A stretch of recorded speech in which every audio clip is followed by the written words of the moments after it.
dibangkitkan mengikut apa yang kita akidahkan, apa yang kita pegang selama ni. Kalau kita pegang sungguh-sungguh syahadah kita terselamat daripada perbuatan syirik.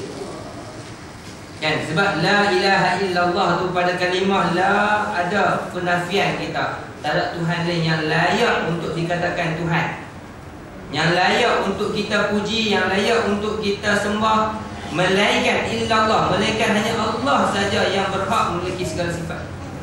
La ilaha illallah. Maka kerana tu, kalau siapa yang promote kat kita benda-benda yang khurafat, benda-benda yang mencurigakan iman kita, kita tahu benda ni benda yang sesat. Kalau kita nak buat ibadat kita ni makin lama makin banyak kita buat. Kan, yalah dulu tak biasa main mengaji, alhamdulillah ni main mengaji dah, alhamdulillah. Dah main mengaji, alhamdulillah kita cuba jaga pula, jaga nak bangun baca Quran tengah malam, nak bangun qiyamul lail. Bila dah makin banyak, dia main pula lain. Kan? Amboi banyak dah aku mengaji hari ni lah. Gaya mengaji Quran. Ui, banyak juga malam ni aku dapat ni. Tengok buka tengok ikut tingkap jiran sebelah. Oh, mereka tidur. Aku bagi abang malam. Kita tak sedar kita ni dah buat syirik ke Allah Ta'ala. Itu kata kena jasa taubat. Baik, faham kan? Jadi perkara pertama yang kita kena bertaubat ialah bertaubat daripada sifat-sifat ketuhanan yang ada pada diri kita. Maksud di sini pada perbuatan syirik, pada riya, pada ujub, pada takabur, pada benda-benda yang penyakit-penyakit hati yang menyebabkan kita ni sombong dengan Allah Ta'ala. Sebab sifat-sifat ni semua hanya layak untuk Allah saja. Kita tak layak. Baik, yang kedua, kita wajib bertaubat daripada sifat-sifat syaitaniyah. Tadi rububiyah, yang pertama tadi sifat-sifat ketuhanan, sifat rububiyah. Yang kedua sifat syaitaniyah, syaitan, sifat-sifat kesyaitanan. Sebut syaitan jahat ke baik, tak ada siapa kata syaitan ni baik, semua kata syaitan ni jahat. Tapi bila kita dengar apa di antara amalan-amalan syaitan ialah buat perkara yang keji dan mungkar. Kita buat perkara keji dan mungkar, kita baik ke jahat? Maka Imam Ghazali kata perkara kedua yang wajib kita kena bertaubat ialah daripada sifat-sifat syaitaniyah yang ada pada diri kita, dalam diri kita. Apa dia sifat-sifat syaitaniyah yang ada dalam diri kita?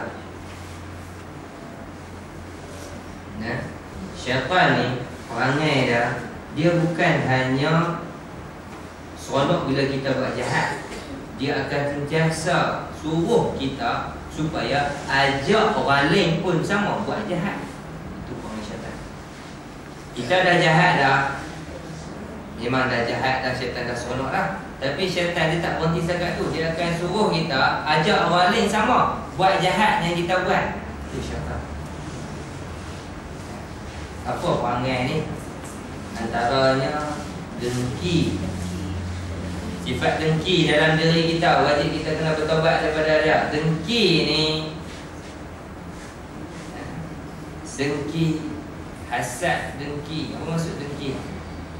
Kita tengok orang lebih. Dia bukan tak boleh tengok orang yang, dia bukan tak boleh tengok orang senang. Dia akan usaha untuk merosakkan kesenangan orang tu. Itu dengki. Dan dia ni, orang-orang yang dengki ni, dia akan usaha ajak orang lain supaya sama-sama jom kita berdengki dengan dia, jom kita bermusuh dengan dia. Ni sifat syaitan yang ada dalam diri kita. Rumah sebelah kita pasang awning. Oh, pasang awning, aku pun pasang awning juga. Awning pun lagi besar. Dia tambah dapur, aku pun tambah dapur lagi besar. Kan? Dia macam cerita Piramli lah, apa? Siapa besar? Macam tu lah. Tak puas hati dengan apa nikmat Allah Ta'ala bagi, bahkan usaha nak menghilangkan nikmat yang ada pada orang lain. Sifat syaitaniyah ni yang ada pada diri kita, kita fikir balik, ada tak benda-benda yang kita panggil bodoh kita ni, yang kita ni suka duk pujuk orang ataupun mengajak orang supaya buat dosa.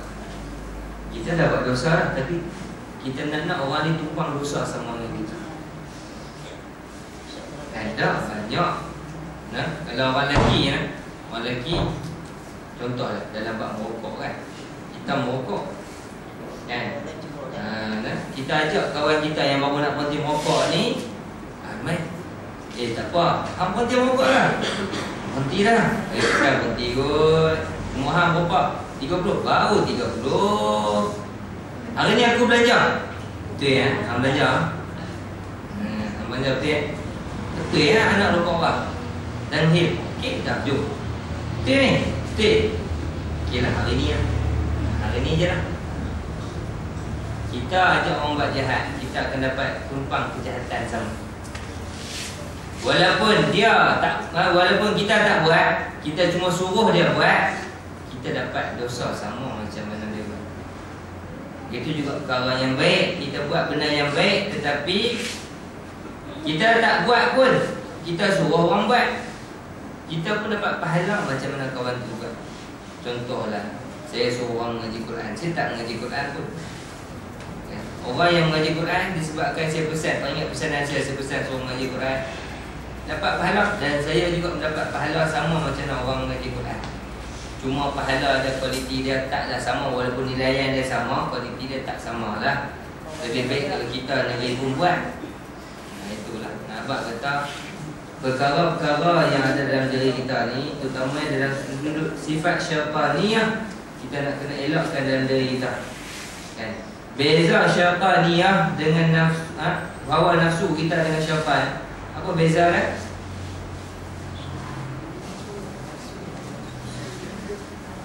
Nafsu ni, lagi mana kita tak dapat, kita akan usaha bagi dapat. Itu nafsu. Contohlah, orang ni nak makan nasi ayam. Lagi mana tak makan nasi ayam, lagi tu lah orang jamu pi lah, roti kering ke, roti canai ke, nasi kandak ke, apa ke. Tak ada. Aku nak nasi ayam juga. Nasi kandak tak mau. Orang yang minat nasi kandak, bagi pi nasi ayam apa, ayam Kentucky ke apa ke, dia tak mau ya, dia nak nasi kandak juga. Sehari tak kena kepala ikan ni, gulai kepala ikan ni, rasa kebas tak? Nak nampak pun tak tahu kita. Itu kata nafsu kan? Nafsu, lagi mana kita tak dapat, dia akan usaha bagi kita dapat. Tapi syaitan, kalau kita tak mau, tak apa, tak mau yang ni, okey. Apa ada ni? Plan A, ada plan B, ada plan C. Okey. Hang tak mau pergi mengorat dengan dia, tak apa. Hang curi-curi ambil gambar dia. Faham? Dah ambil curi gambar. Hang tak mau berjumpa dengan dia, tak apa. Nah. Hampir mengendak kan. Syaitan ni, itu syaitan. Macam mana berlaku dalam kisah Sayyidina Osman, menceritakan tentang seorang pemuda dengan seorang perempuan kan. Seorang perempuan yang bangsawan, seorang pemuda ni orang yang orang yang abid, orang yang kaki ibadah, rajin dia buat ibadah. Tapi satu hari seorang perempuan bangsawan ni dia hantar seorang pembantu dia, perempuan juga, abang kat lelaki ni, puan saya minta engkau ni datang ke rumah, ada benda yang nak dibincangkan. Jadi pemuda ni pun mai dah ke rumah perempuan tu. Lalu bila mai masuk dalam rumah, setiap pintu yang dia masuk ditutup sampai bertemulah dengan dalam bilik dengan orang perempuan yang bangsawan tu. Perempuan ni kata, sebenarnya aku panggil hang ni tak ada apa. Aku saja-saja sebab aku cemburu dengan hang ni rajin ibadat dan sebagainya. Aku bagi tawaran ke hang. Hang pilih di antara hang nak berzina dengan aku, hang nak minum arak, ataupun hang nak bunuh bodyguard aku lelaki ni. Ada seorang kat sebelah ni, ada bodyguard aku, hang nak bunuh dia. Jadi pemuda ni tadi nak berzina ke, nak minum arak ke, nak bunuh. Maka dia pun pilih minum arak. Tengok, dia minum arak. Dia menyangka minum arak ni tak apa. Sekali dah minum arak, mabuk, tak sedar diri, naik nafsu syahwat, berzina dengan perempuan tu. Pecah rahsia, pergi bunuh pula lelaki tu. Jadi tiga dalam satu.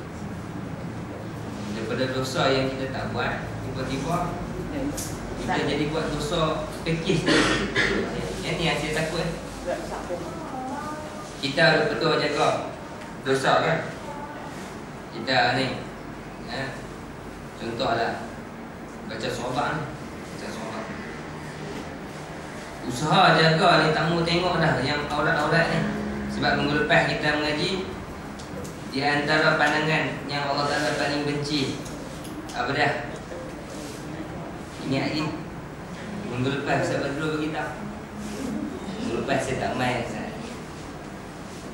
Ingat tak? Ada 5 benda Ustaz Badrul pesan minggu lepas tu.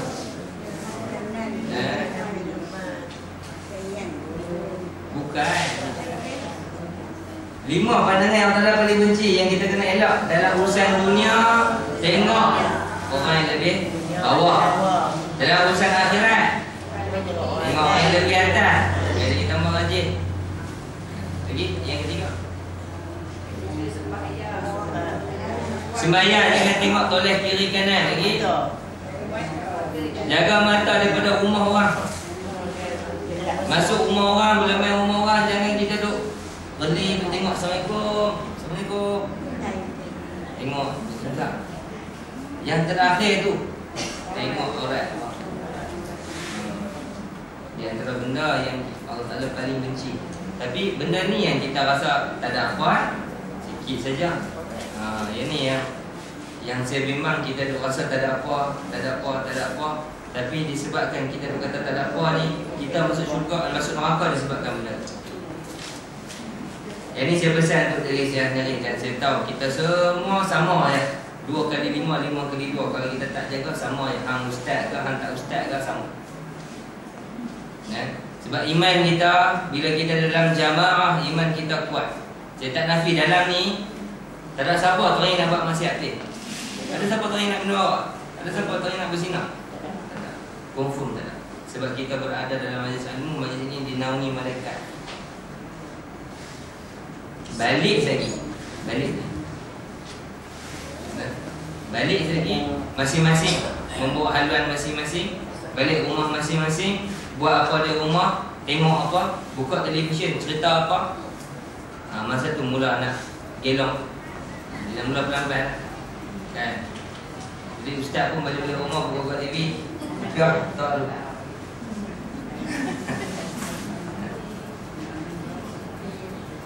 Itu kita.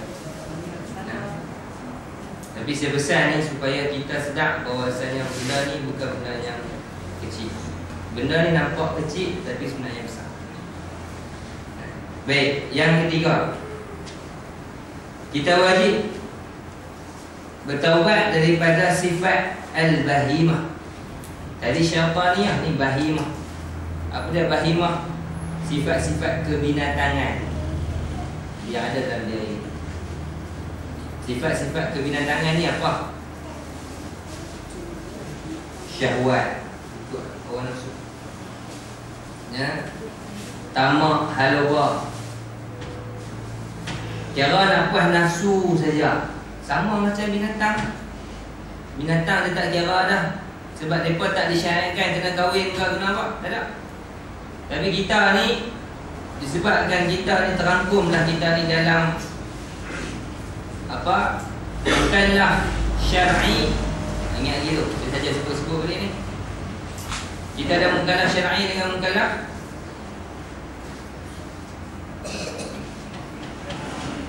Ustaz Badrul dia perempuan dah Ustaz. Lepas punya sultan ni. Ada 2, mukallaf syar'i, mukallaf ta'zimi. Kita dalam mukallaf syar'i, kena ingat. Bila dalam mukallaf syar'i, kita ni terangkum dalam dosa, halal, haram, makruh, harus, syubhat. Jadi sifat-sifat kebinatangan ni adalah hasil daripada sifat-sifat yang datang daripada hawa nafsu kita yang halwa. Kan? Tamak, halwa, duk kira nak puaskan hawa nafsu saja. Bini kat rumah tu ada tapi teringin nak tengok bini orang. Ada tak? Kat dalam ni insya-Allah tak ada. Orang lelaki-lelaki diam semua. Kan? Bagus ya buat kan? Tengok artis Saleh aku nak kahwin 4. Baik. kita tengok macam mana. Kita tengok bini kita yang macam lah ni. Kan bini kita macam dulu ni. Bini kita yang lah ni. Yang dulu 20 tahun 30 tahun dulu memanglah. Tapi bini kita yang lah ni, yang dah lah ni. Yang dah lah ni. Dengan kita pergi tengok seorang budak remaja yang duduk kat tepi jalan duduk tengah tunggu. Dia pakai baju ketat, dia pakai bila naik motor ni belakang ni nampak kan. Dengan pakai gincu, dengan pakai makeup, dengan pakai apa. Sekali pula kita lalu duduk keliling dia pun balas pak sebelah mata. Kita pun macam terjaga daripada tidur. Terus teringat 30 tahun dulu kita macam zaman apa 70-an 60-an dulu. Lebih mulia kita tengok isteri kita yang lani ni daripada kita tengok. Lebih mulia kita ni, kita tengok isteri kita yang sekarang ni daripada orang tu yang duduk tepi jalan tu, yang duduk gelik mata kat kita tu, yang kalau amuai-amuai yang bukan Islam pula lebih cantik lagi bini kita daripada amuai-amuai tu. Tapi saya ni maknanya mewakili orang lelaki, kata saja. Itu masalah. Sebab tu dengan ilmu yang ada ni, ilmu ni lah jadi benteng kita. Kan? Time orang ramai, kita mesti jaga pandangannya. Tapi time kita duduk seorang-seorang, duduk atas kereta, duduk atas motor, duduk seorang-seorang. Tak pun, tengah nak pergi masjid ni, belakang ni carry bini ni. Nah, belakang bawa bini nak pergi menghayang kat masjid baiknya ni, nak pergi sembahyang maghrib. Berhenti, timpang-timpang, tengok-tengok ada budak perempuan 2 orang naik motor. Mata ni tengok. Bini pula.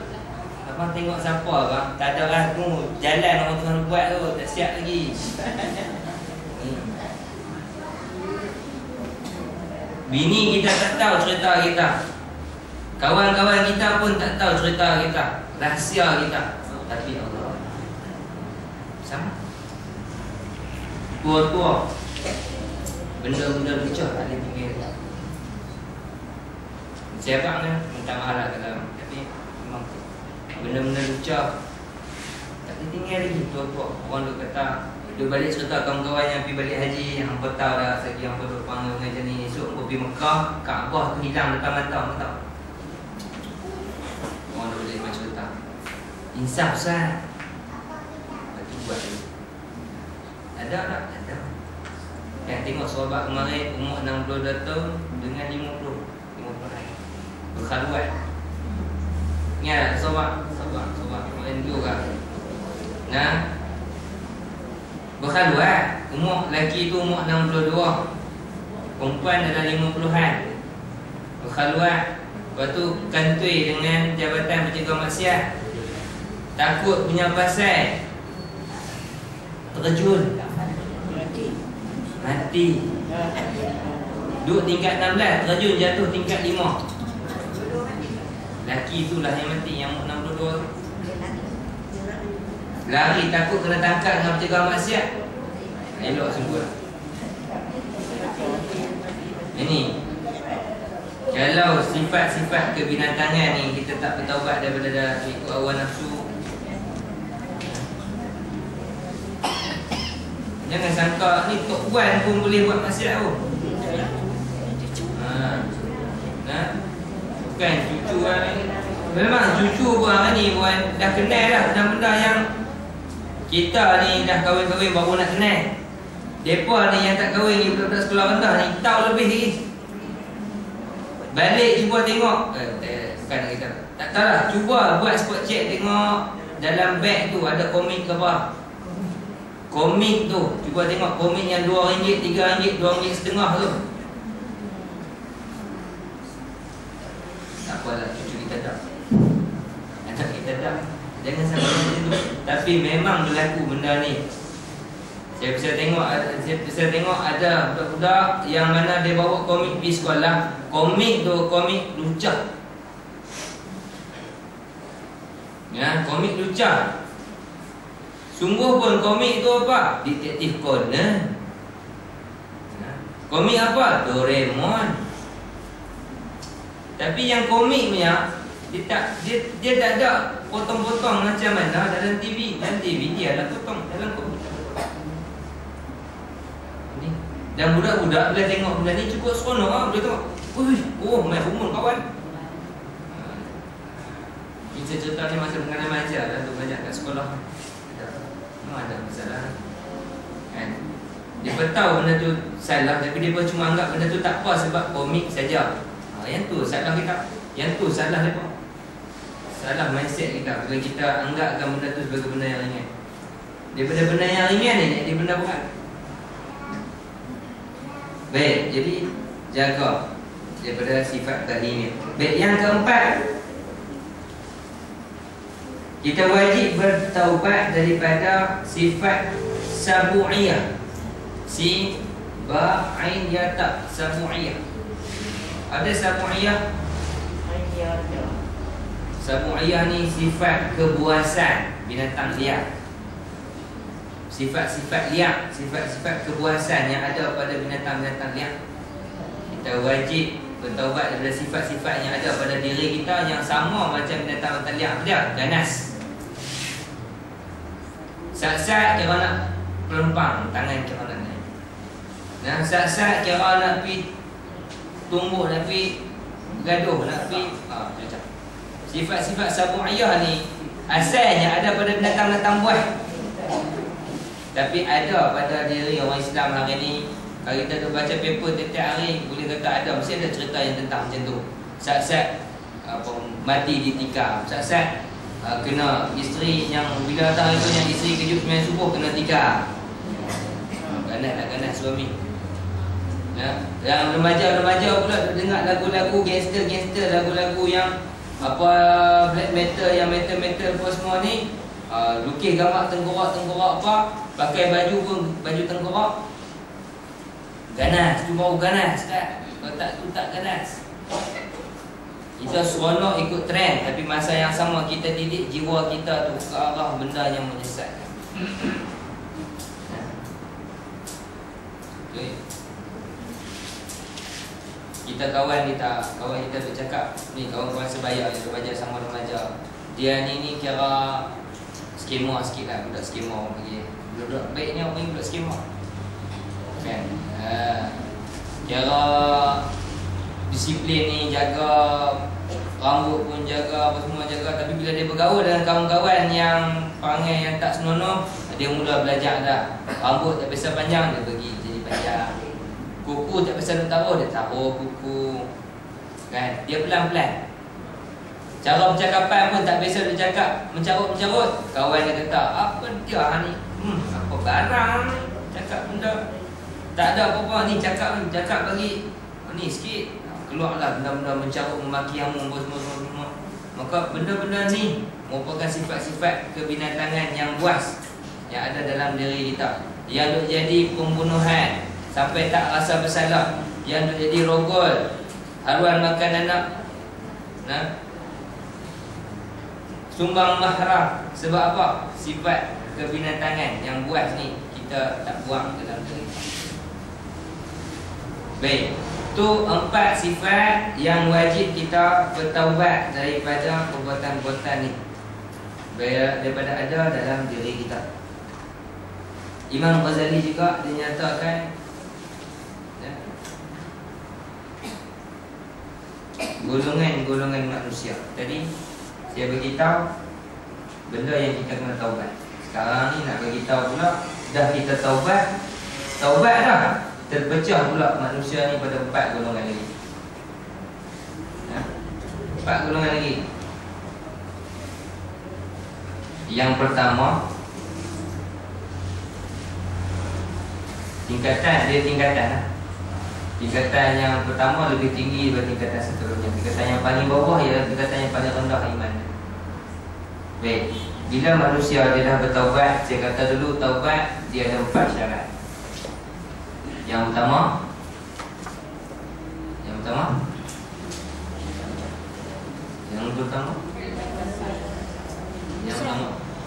berhenti. Yang kedua lisan.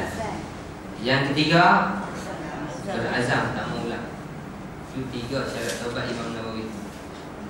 Yang keempat, sangkut paut dengan orang. Ada buat salah dengan orang, wajib minta ampun. Ada ambil barang orang, wajib pulangkan. Ada rampas hak orang, wajib pulangkan. Hakikat taubat ada 3.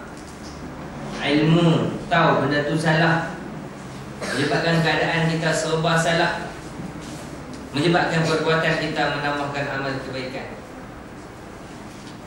Dan sekarang ni, bila kita dah ambil jalan nak bertaubat, kita pula yang bertaubat ni, Imam Ghazali kata terpecahlah kita ni kepada 4 golongan. Kita nilai balik diri kita. Kalau kita dah bertaubat, kita duduk kumpulan mana? Kumpulan yang pertama ialah mereka-mereka yang bertaubat dengan sesungguh-sungguh taubat. Iaitulah taubat mereka sampai kepada tahap taubat nasuha, yang mana mereka ni bertaubat terus daripada dosa yang maksiat mereka buat. Mereka tak berhenti-berhenti, mereka tak buat-buat dah. Berhenti tu, berhenti terus. Tak ada dah turn back dah, tak ada patah balik dah. Pokok sikit-sikit dah boleh dah. Tak ada, tak ada. Dan manusia yang berjaya mencapai taubat ini ialah manusia yang berjaya mengawal nafsu dia sehingga sampai ke makam nafsu mutmainnah.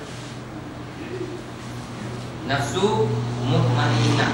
Orang yang taubat nasuha ni, dia berjaya mencapai, mendidik nafsu dia sehingga ke tahap nafsu mutmainnah. Nafsu mutmainnah ni jiwa yang tenang.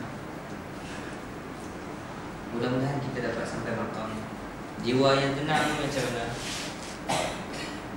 Walaupun ada peluang nak buat dosa depan mata, dia jadi tak teringin. Dia jadi tak ada rubah, tak ada keinginan langsung nak buat dosa. Bahkan dia merasakan benda ni tak bermanfaat apa pun. Bukan pada benda dosa, benda yang tak berdosa tapi bagi dia tak ada manfaat pun dia cuba tinggal. Ini payah ni. Umpamanya lah, kita baca surah, nak baca berita yang penting saja. Berita-berita yang tak ada kepentingan apa dengan kita, tak ada apa-apa yang maknanya boleh datang manfaat, kita tolak tepi, tak mau baca langsung. Lihat. Lihat. Contoh nak, kita nak baca berita, baik kita baca berita tentang setempat saja. Okey, boleh. Yang ada kaitan dengan kita apa, tentang macam isu masyarakat, gula naik ke, minyak naik ke, apa ke. Okey, nak ambil yang tu. Yang cerita-cerita tentang apa artis kahwin cerai, artis apa semua ni masuk akademi ni, apa ni kena yang ni kita rasa benda tu tak ada kepentingan, kita pun buat tak tahu. Begitu juga Real Madrid menang, Barcelona kalah, pun tak ada kepentingan kat kita, kita pun buat tak tahu. Boleh tak? Tak boleh ada kepentingan. Boleh ada tu. Payah. Payah. Tambah-tambah pula ada isu panas pula. Kan? Kan artis khalwat. Tahu ni. Ini yang paling penting.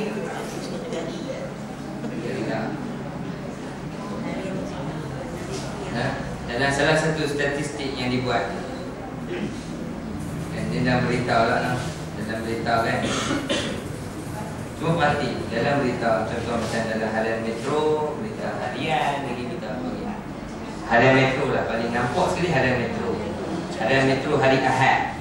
Cuba tengok harian Metro hari Ahad. Perasan ke tak perasan tak tahu lah. Harian Metro dengan berita harian, mereka dalam satu syarikat yang sama, betul? Okay kan? Syarikat apa? New Straits Times. Sama syarikat dia. Baik.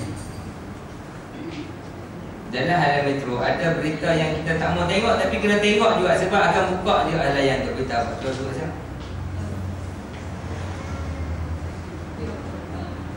Kita tak mau tengok ni, tapi buat macam mana dia dah tayang, kita tengok lah. Mesti wajibnya. Dan benda tu kita, kalau kita tengok pun kita kali benda lain tak tengok kan. Bolehkan kita orang yang minat tengok benda tu. Ha? Berita wajib, mesti wajib. Tiap-tiap hari mesti ada. Hari Ahad lagi banyak. Apa dah? Ha? Benda apa? Berita judi hari ini.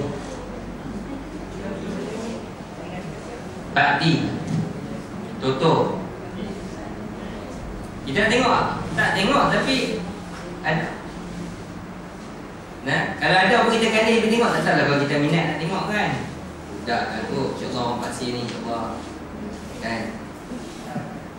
Tapi orang pernah buat kajian. Nah, orang buat kajian tentang apa, sebab apa dituntun dibagi banyak iklan-iklan yang macam tu. Kan? Salah satunya nak menguntungkan syarikat newspaper. Kalau dia bagi iklan yang tempat benda lain, orang cuma bagi sikit dah, dan tempoh masa pun sikit. Nak iklankan dalam paper ni sikit. Nah, ada satu kajian yang pernah buat. Saya baca sekian.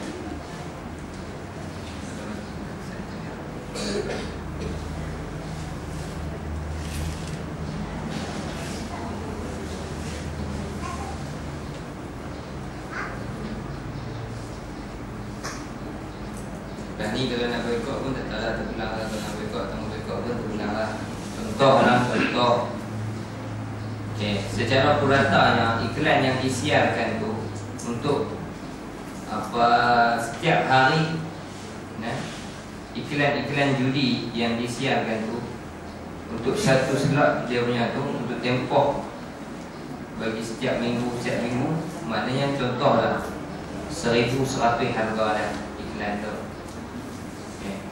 Untuk satu iklan. Tapi dalam muka surat tu ada lebih kurang 10 iklan tentang bab Pak D Toto. Baik, kalau 10 sehari nak iklankan dalam berita RM1,000 untuk seminggu contohlah. Kan? Seminggu ataupun sehari sekian-sekian hari. Dalam contohnya dia ambil dalam ni pada satu tarikh berita minggu ni, berita harian ni, dan menyiarkan 10 iklan keputusan nombor ekor.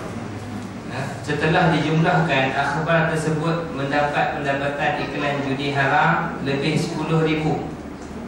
Disebabkan satu iklan 1,100 dia punya harga. Maknanya 10 iklan dapat lebih kurang 10,000. Dalam tempoh bila ni? Untuk sekali keluaran sahaja. Kalau tiap hari,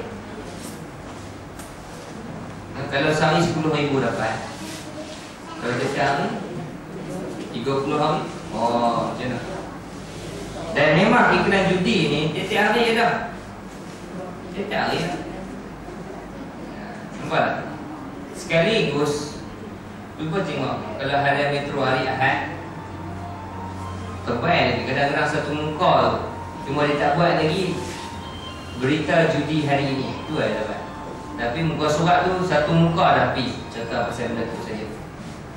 Maknanya kita sendiri pun sama turut menyimak. Bukan saya nak suruh boykot, tapi fikir-fikir sama lah.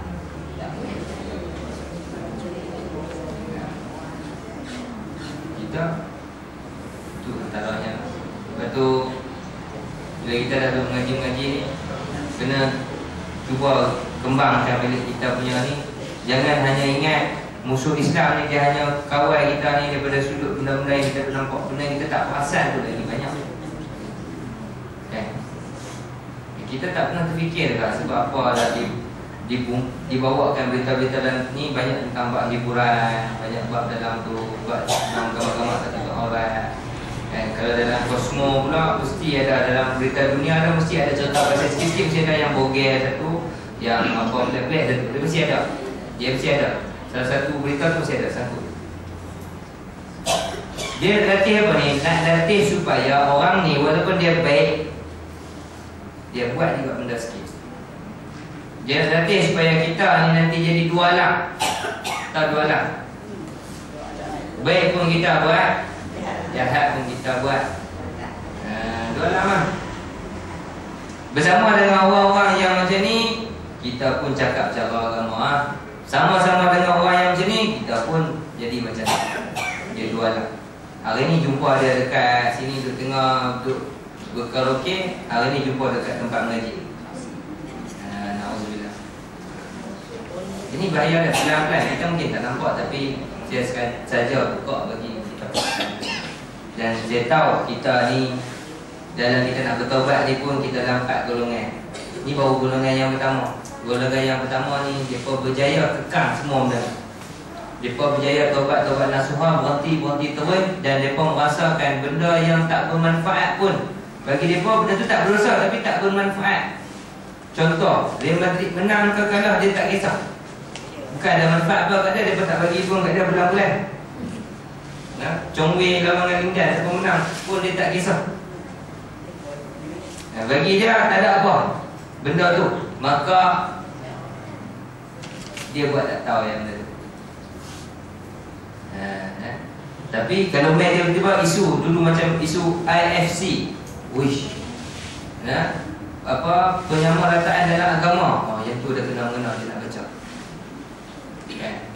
Ingat dulu masa IFC apa dia pun minta tu, ingat masa isu tahun 2008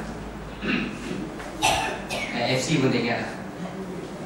Dulu yang Majlis Berkuang biasa sekali main tuntut hak-hak sama rata dalam agama ni. Antaranya apa? Dia pun minta supaya agama Islam dalam IC tu dihazafkan. Keturunan Melayu tetapi agama tak payah disebutkan. Supaya apa? Supaya senang. Siapa-siapa orang Melayu nak keluar Islam senang. Tu. Apa lagi? Kahwin boleh kahwin, tetapi orang Islam boleh kahwin dengan orang Hindu. Orang Hindu boleh kahwin dengan orang Islam dan kekal agama masing-masing.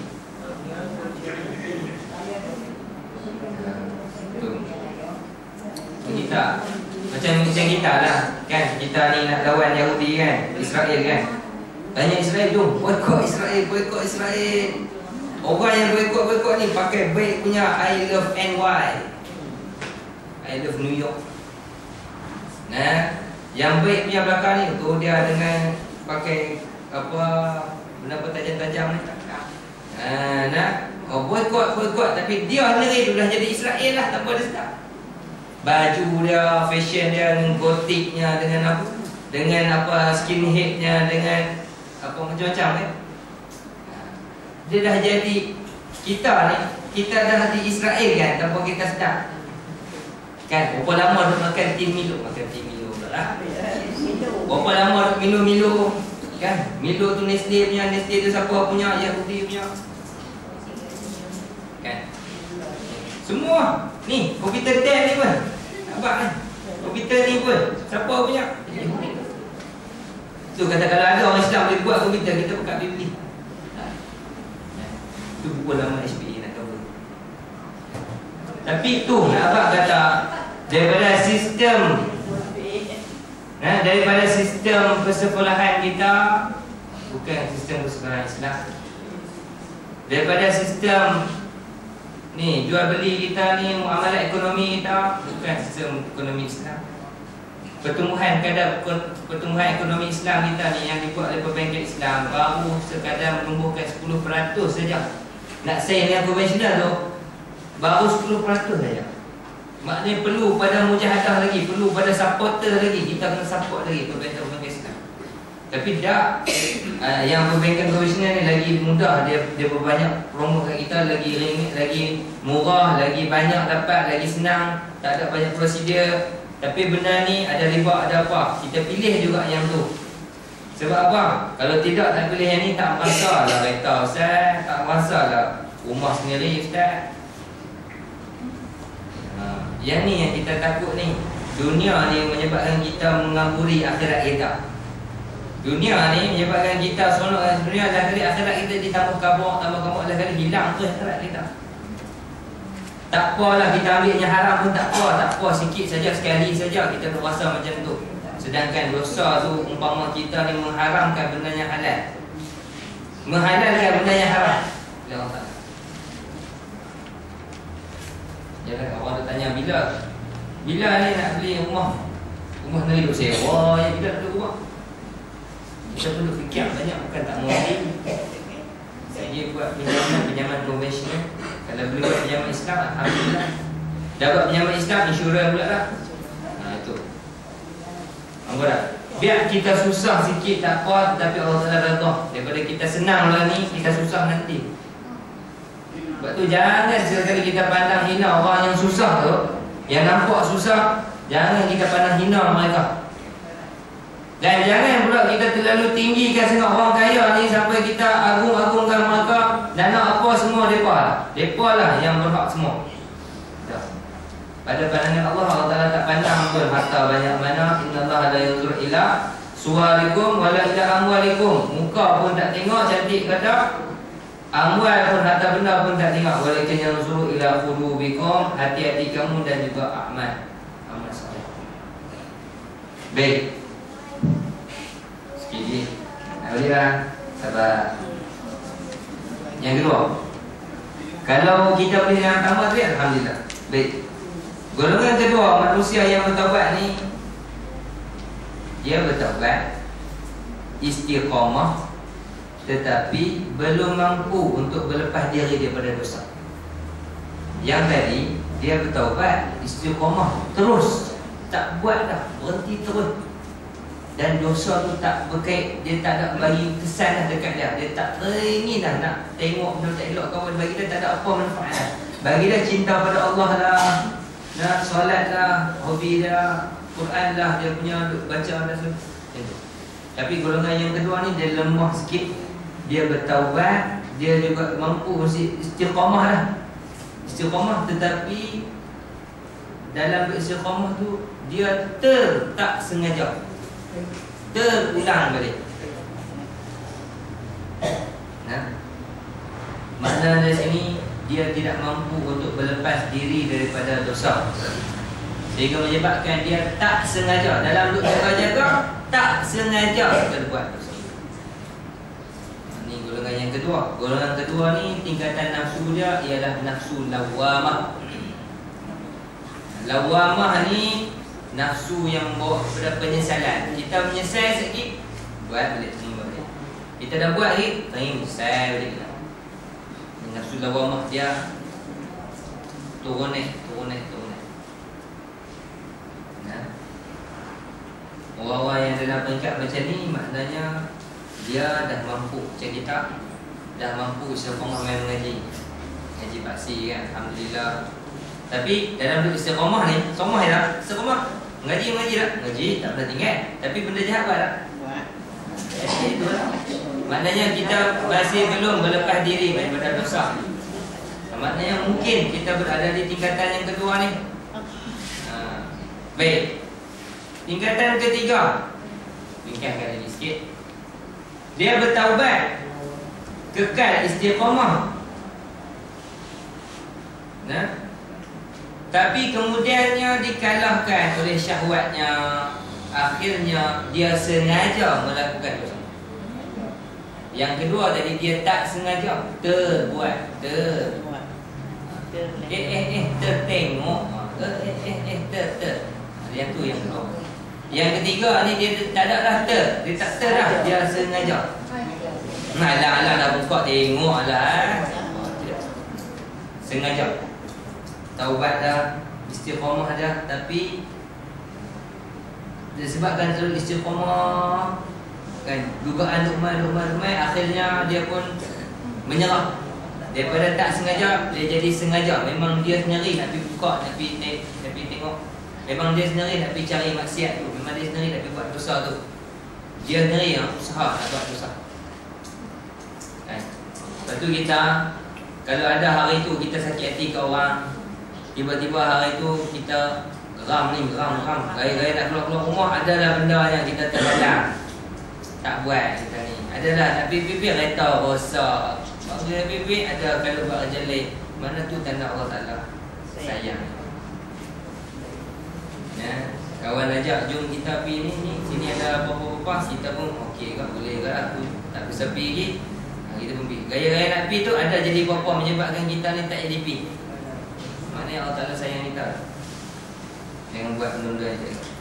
Baik, dan yang keempat, taubatnya cuma sekejap saja. Bila jadi apa-apa saja baru dia taubat. Kemudian lepas dah selesai, dan lepas ada peristiwa-peristiwa apa yang jadi dekat dia, maka dia pun kembali berbuat dosa. Maaf, yang ketiga tadi, orang yang berada pada tingkatan nafsu musawwilah.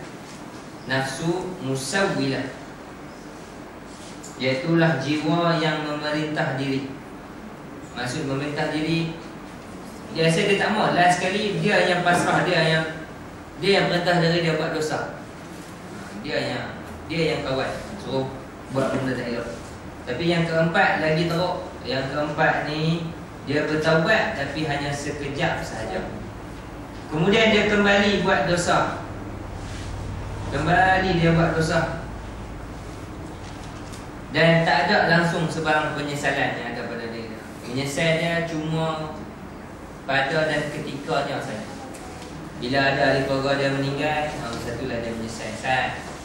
Bila ada apa-apa dia kesulitan dia hadapi, satulah dia menyesal. Siap taubatlah, nampaklah kat masjid, nampaklah kat mana-mana, tempat yang baik. Tapi selesai saja daripada musibah-musibah yang kena dekat dia, jadi balik. Kan, masa susah dulu, kan, masa kena berhenti kerja, kerja kilang kan, kena berhenti kerja, dapat rezeki apa sikit, berniaga pasar malam apa semua sikit. Masa tu dia duk rajin lah lagi dengan Allah Taala. Dan bila duk main pasar malam duk laku, dia lagi ke lama jauh, akhirnya dia tak ingat dah masa dia susah dulu. Allah Taala keluarkan daripada kesusahan dan dia tak ingat dah bersyukur pada Allah. Jadi golongan ni golongan yang keempat, mereka ni berada pada tingkatan nafsu ammaratu bisu, nafsu ammar. Maknanya daripada tingkatan nafsu yang paling bawah ammarah, yang kedua musawwilah ataupun musawwamah pun ada juga kata. Tapi dalam kitab Ihya Ulumuddin nafsu musawwilah. Yang ketiga nafsu lawwamah. Dan yang keempat yang paling tinggi nafsu mutmainnah. Itu di antara pembahagian nafsu yang secara umum. Dan sebagai akhirnya, bila kita dah tahu kita ni bertaubat ni, golongan kita ni macam mana, maka kita kena sedar diri dosa-dosa yang kita buat ni dia beri kesan dekat kita. Cuba satu hari kita bayang balik diri kita, kalau kita lah yang mati, kita mati dalam keadaan kita tengah buat dosa. Ataupun kita ada seorang kawan kita ni rapat dengan kita, dan dia dengan kita walaupun rapat tapi kita dengan dia jauh beza. Kita ni rajin mengaji, kita ni rajin semayang, dia ni tak tutup aurat, dia tak rajin mengaji, dia tak rajin semayang, dia tak semua. Tiba-tiba kita duk kawan baik dengan dia, dalam kita duk cuba dakwah dia mati dulu. Maka kita fikir, kalaulah sekiranya kita mati macam mana keadaan dia mati, dia mati ni tak nantilah kubur nak berasak baru nak beringat. Tak nantilah ada ulang-ulang kubur tu pun memang ada. Kan? Tapi kalau tak nak tunjuk, memang jadi aktibat. Kalau tak tunjuk tak apa, tunjuk sekali memang jadi aktibat.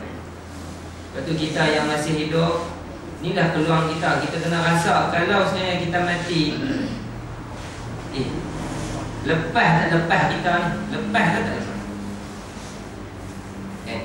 Harta benda yang kita ada ni, benda ni kita dapat daripada sumber mana, kita belanja ke mana, kita duk suruh orang buat baik ataupun kita duk menipu orang.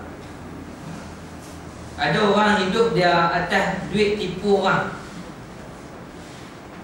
jadi broker contohnya. Tak boleh jadi broker kan? Jadi apa-apa itu tipu orang ni.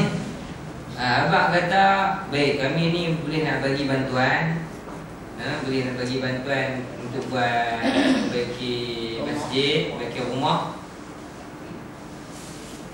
Ada pertukaran banyak dalam 100,000.